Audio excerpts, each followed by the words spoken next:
Today's video is actually for the helpers. We are going to talk about different ideas and different tips for working on coloring. Now, some of you might be thinking, coloring's easy, you just color. But coloring can actually be very tricky for some kiddos that might have some fine motor issues, or there's just a lack of interest, or too much is going on. So hopefully this video will help you guys figure out some ways that might help. They could not, but it's worth a try. Okay, so we are going to talk about a few different things. We're going to talk about using a boundary. We're going to talk about highlighting. We're going to talk about different ways to color. Just lots of different ideas. So go ahead, get some coffee, and let's get started. Okay, helpers, we are going to start with boundaries. Now, you might be going, well, this is a boundary right here. Some kiddos, when they are coloring, they just are going to do this. They are not going to stop. They are going to just scribble, color all over. This may not exist. Now, if you have a kiddo that might be struggling with that, these are a great tool. They are called wiki sticks, and you can get some like on Amazon. They are just like these little kind of like wax, I don't know, strings, I guess you would call them. And what you can do is you can outline a shape. And what it does is it gives you a boundary so that the child, the kiddo that's trying to color, knows where they're supposed to stop. It actually gives them a physical barrier. So now if I start to color, I am going to hit this barrier and it's going to help me to stay in the lines. Now, you're also probably wondering why I have some broken crayons here. There are some kiddos that when they are coloring, their grip might look like this, and that's going to be really hard to color. It's actually going to make their hand really tired. We really want to get that little tripod grip, is what a lot of people call it. But what is helpful is if you actually just break a crayon, and then it's so small, they kind of naturally have to kind of grab it that way. And then when you go, you have your broken crayon to help you, and then you're trying to color, it can help you. Now, will these move? Yes, sometimes. But for the most part, they stick pretty well, and it will help the student or child be able to start practicing coloring within a boundary. And then when you're done, you just pull it off. And if you have a picture that has multiple pieces, you can just move them around. They're very flexible. You can use them over and over again.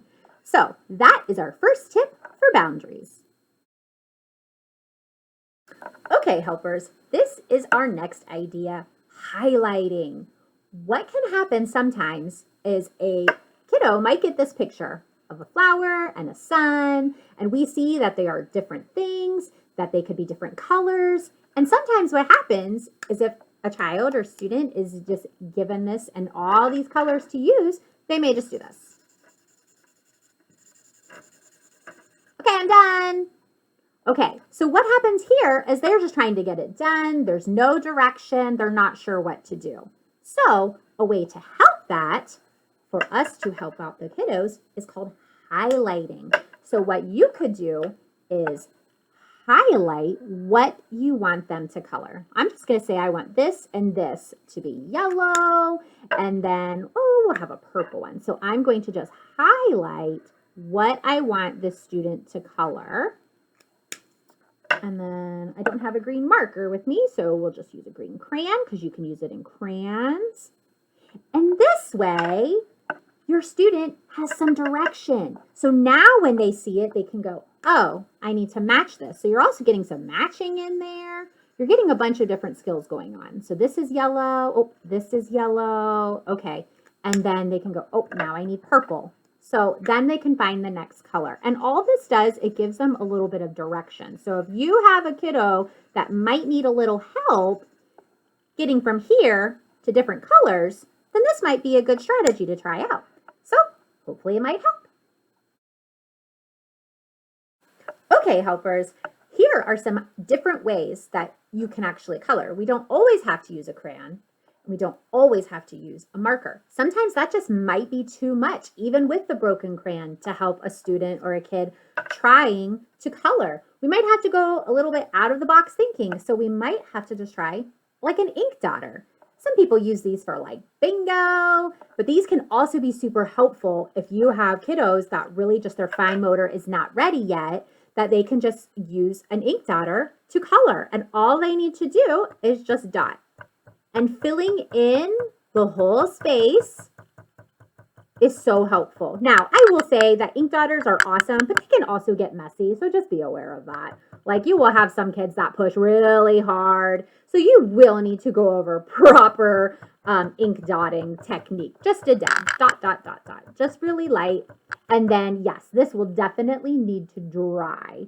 But this is an awesome alternative if you just have kiddos that are not ready to use crayons or markers yet. And then once they get better at using these, then they can move on and go on to those other things. So this is just another idea here. So now let's try to combine some of the ideas that we've had all together in different scenarios.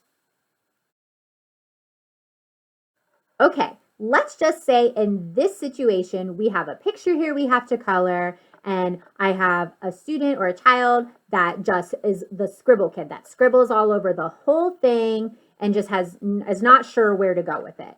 This might be a good example to where we could put out the wiki sticks. So I'm going to say, I want you to color this in. And sometimes it might not all fit. That's okay. If there's a little hole there, no big deal. And then we can give them that boundary, and then they can work on coloring. And you know what? Even if they go out of the lines, if they are just learning how to do this, that is okay. As long as they're staying within the defined boundary and it's not all the way out here, that's a bonus. That's a plus. So that's all right. Let's keep it going. So there's an idea. And even if it looks like this, that's okay. If they are just starting to figure out how to color, that's fine.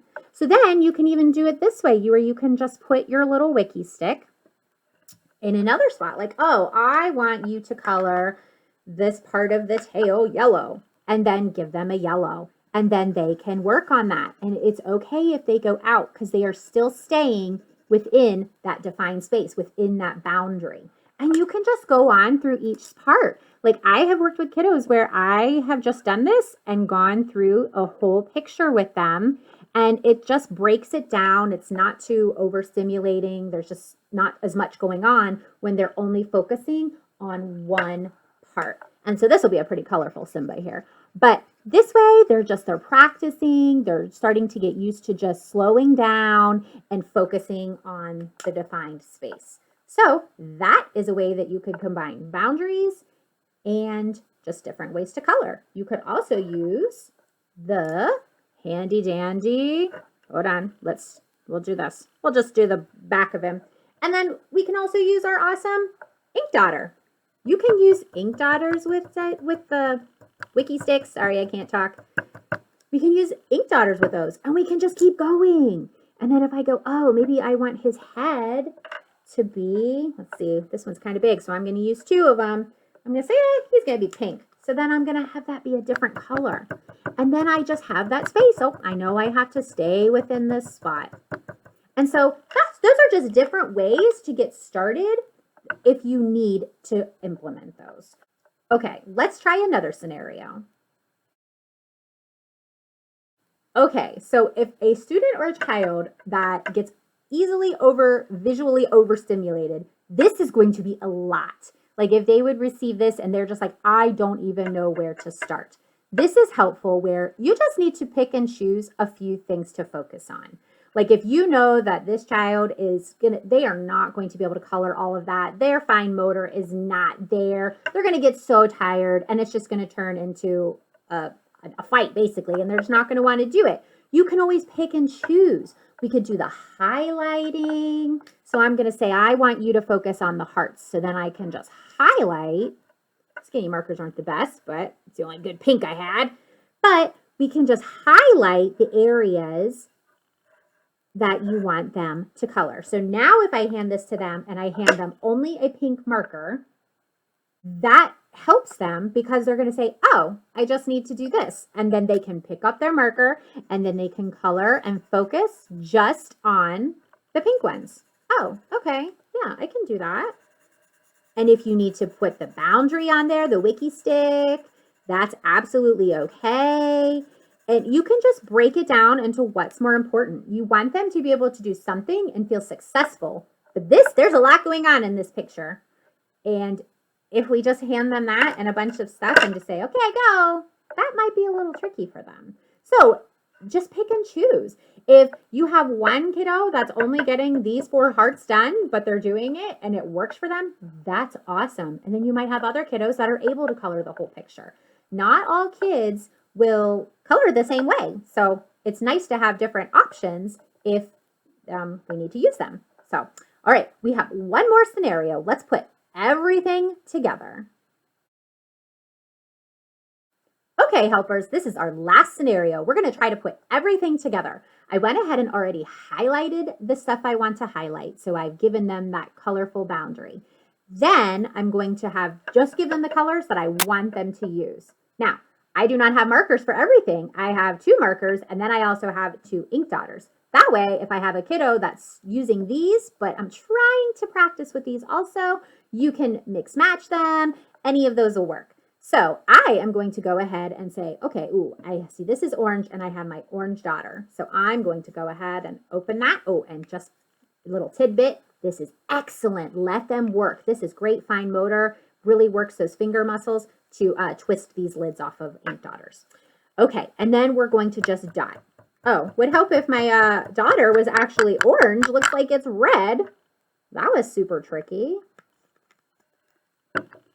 That was weird. Okay, anyway, here we go. And then up here, I have this. Now, this is a funky little shape, so I might go, before you color that one, let me give you a wiki stick, give you a boundary to help you stay within that. And you just got to play with these. They're not perfect, but they really do help if you need that boundary.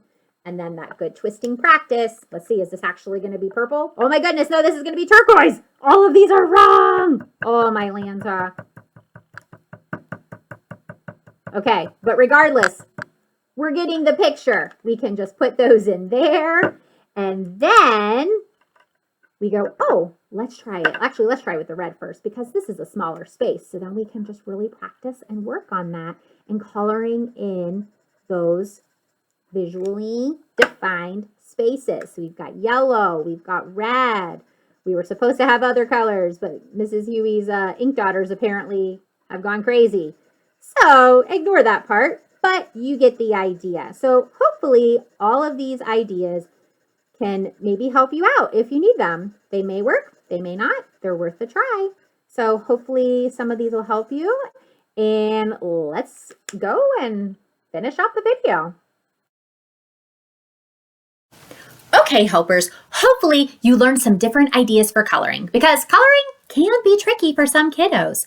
We talked about just like highlighting or using a boundary like a wiki stick, using different things like broken crayons to work on that pincher grasp, and then also just markers and ink dotters. Make sure they're the right colors.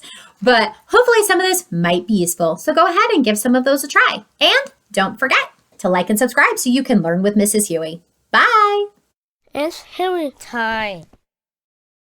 Bye!